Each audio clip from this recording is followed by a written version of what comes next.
going to be sharing with you in this video how to deal with conflict in relationships. And I'm talking about whether it's a work relationship, some kind of work or business relationship, or whether it's any kind of personal relationship, whatever kind of relationship you're dealing with.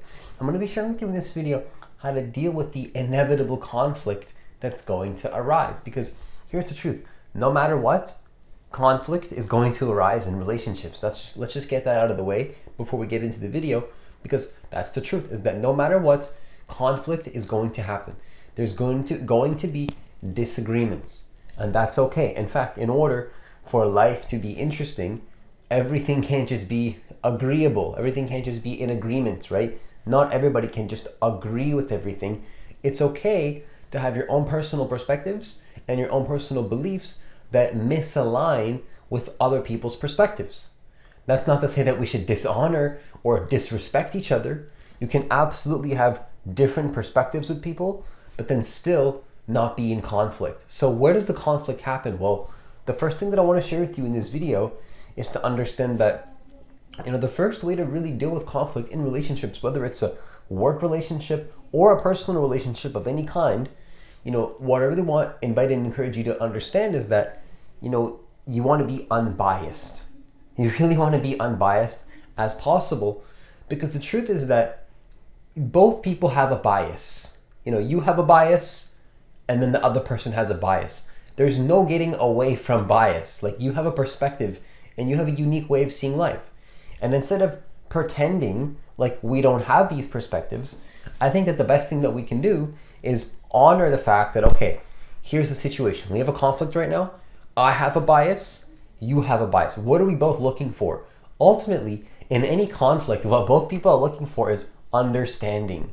Is to understand each other fully. Because if one person feels like they're not understood and they're not listened to, they're going to feel angry.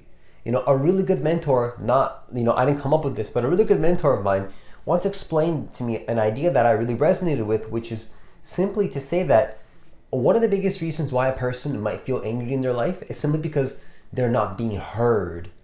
They're not being listened to. And I think that's very powerful stuff, because that's pretty much one reason you might feel angry. One of the biggest reasons is that you're not feeling like somebody's actually listening to you. Rightfully so. If somebody is not listening to you, you have a right to feel angry, whatever the situation might be. But the solution is to understand that if we can be unbiased, if we can understand that, okay, you have a perspective, the person that you're in conflict with also has a perspective, how can we both understand from an unbiased perspectives, first of all, that we both have perspectives? Let's just zoom out for a second. Let's just agree that, okay, we both have a perspective that we have about the situation. Like, we both have these perspectives. Let's just get that out of the way. Might seem simple and redundant, and maybe like I'm over communicating here, but that's a point that I want to make very clear. Like, before we move on to step 2, step 1 is we have a bias.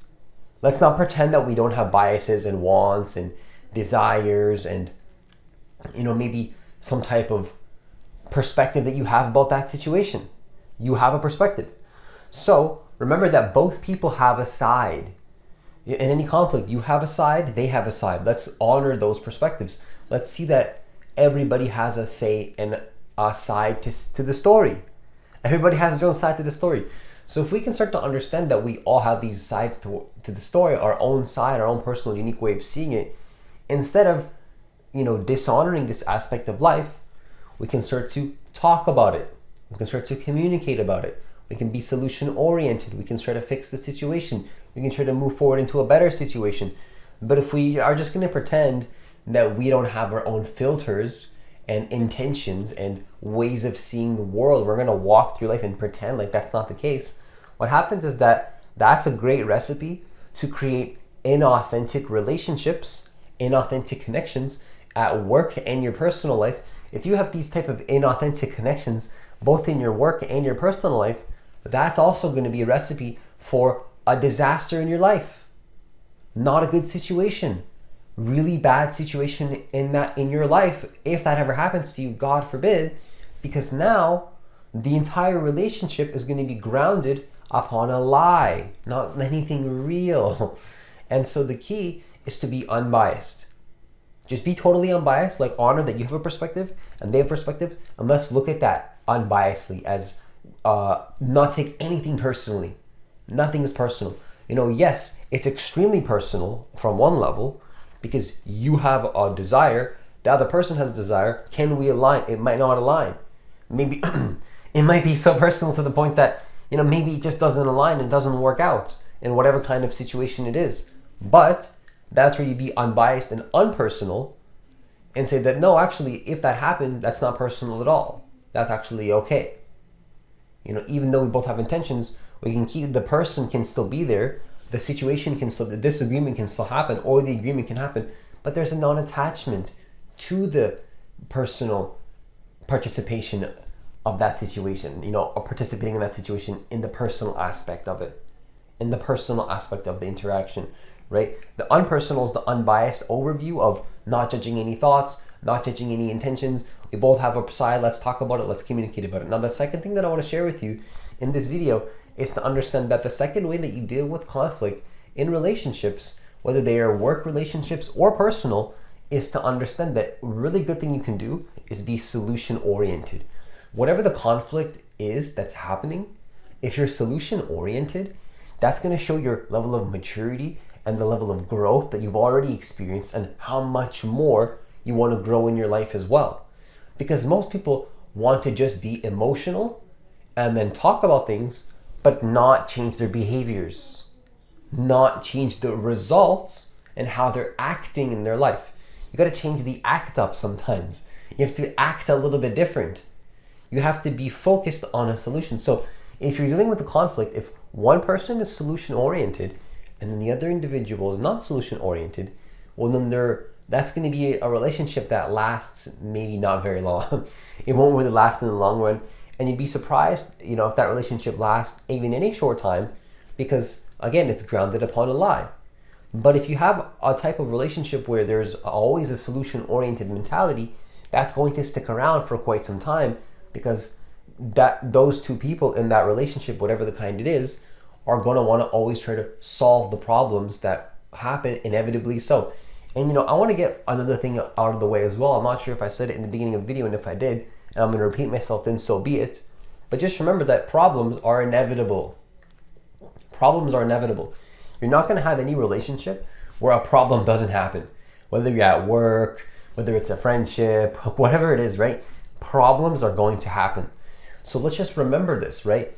Don't pretend that a conflict is not going to happen and that it's always going to be bunnies and roses and birds chirping in the morning and that's just how reality is, right? No, sometimes life is not just birds chirping and then roses and everything looks pretty. That's not reality. Sometimes reality is that there's a conflict and that's going to happen. Now, if we walk through life with proper expectations about the inevitable conflicts that come in life, that's not to be cynical. That's just to, if you're already seeing a pattern in your life that no matter what, a conflict and a disagreement is going to happen, rather than seeing that as an issue, see it as a powerful learning opportunity to align more powerfully with your heart's desire and to connect with people that also want to connect with you in those areas, and to also improve and to be solution oriented. And the ones that aren't, you're not going to want to be a part of that experience anyway, and neither are they, so you're both are going to win in the bigger picture. You're both going to win. You're both going to be able to be winners, because if the one person decides that they're not in alignment with your vision, then you win because they don't need to be a part of that vision.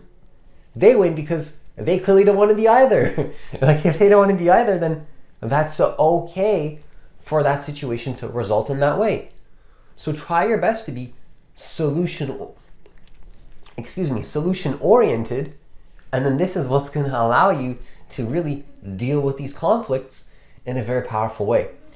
Now, the final thing that I want to share with you in this video is just to understand that communication is one of the most powerful things that you really want to do if you want to deal with conflicts in relationships. People underestimate simple communication.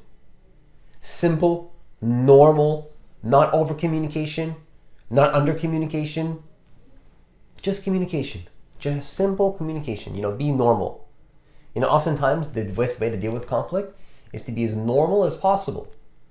Don't get your ego involved.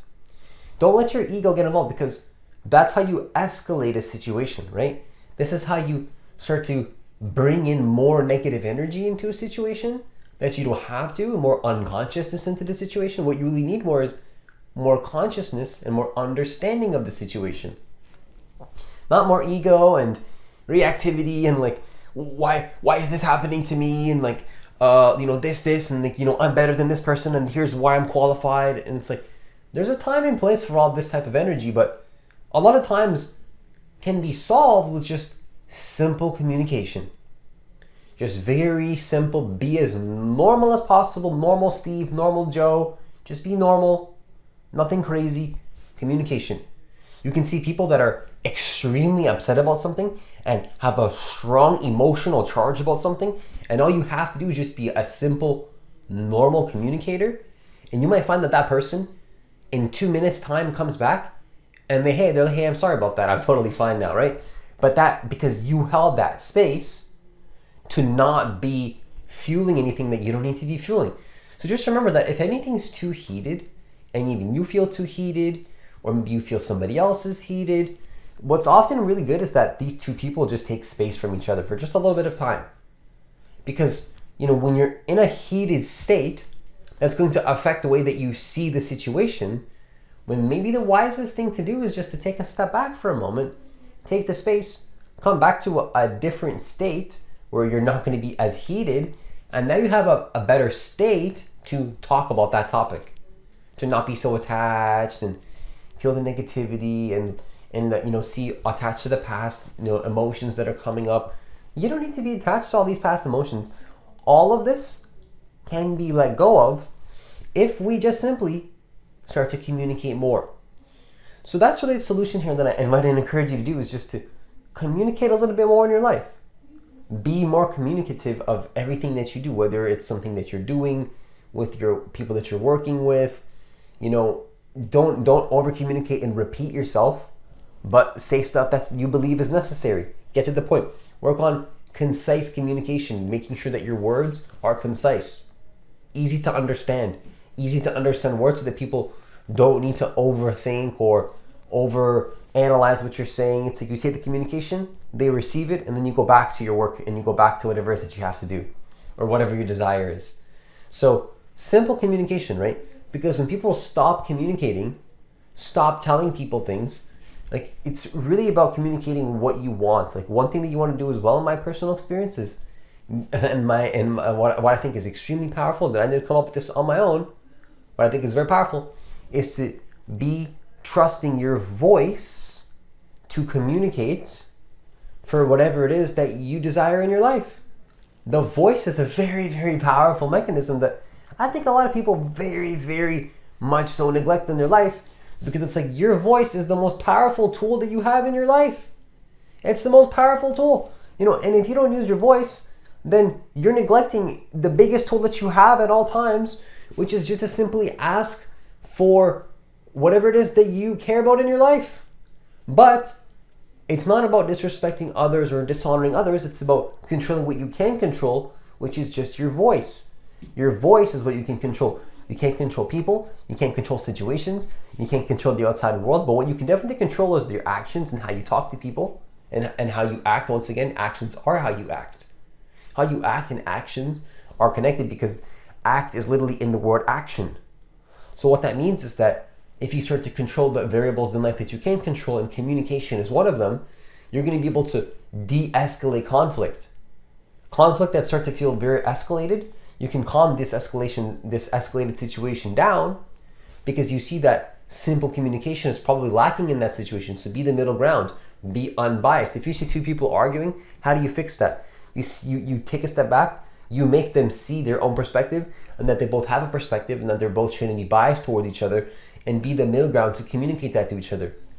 Why are people on conflict? Because there's miscommunication. Oftentimes bring a third party to simply make sure that those two people are communicating effectively can solve the whole conflict.